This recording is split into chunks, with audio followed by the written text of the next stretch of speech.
M65G launch হচ্ছে 22শে December 10,000 টাকার মধ্যে হতে পারে সবচেয়ে সস্তা 5G ফোন।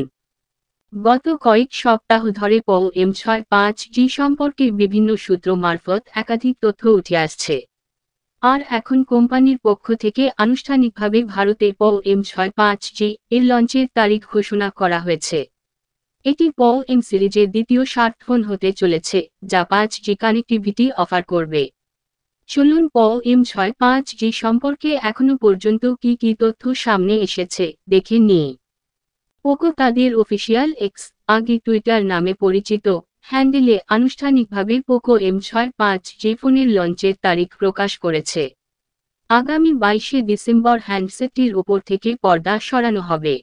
ফোনটি ভারতে 10,000 টাকার মধ্যে সবচেয়ে সস্তা 5G স্মার্টফোন হতে পারে।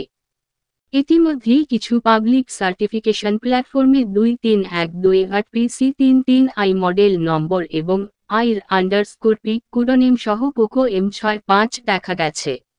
স্মার্টফোনটিতে সর্বাধিক 8GB র্যাম এবং 256GB ইনবিল্ট স্টোরেজ সহ মিডিয়াটেক ডাইমেনসিটি 6200+ প্রসেসর থাকতে পারে। যদি এটি Redmi 13C 5G এর রিব্র্যান্ডেড সংস্করণ হয়, তাহলে M65 6.74 ইঞ্চির এলসিডি ডিসপ্লে থাকবে, যা 90 Hz রিফ্রেশ রেট অফার করতে পারে। ফোনটির পিছনে 50 মেগাপিক্সেল প্রাইমারি সেন্সর এবং আরেকটি ডেপথ সেন্সর সমন্বিত ডুয়েল রিয়ার ক্যামেরা উপস্থিত থাকবে। সম্ভবত এটি অ্যান্ড্রয়েড 13 ভিত্তিক MIUI 14 কাস্টম স্কিনে রান করবে। এছাড়া M65G side facing fingerprint sensor সহ আসবে বলে আশা করা হচ্ছে।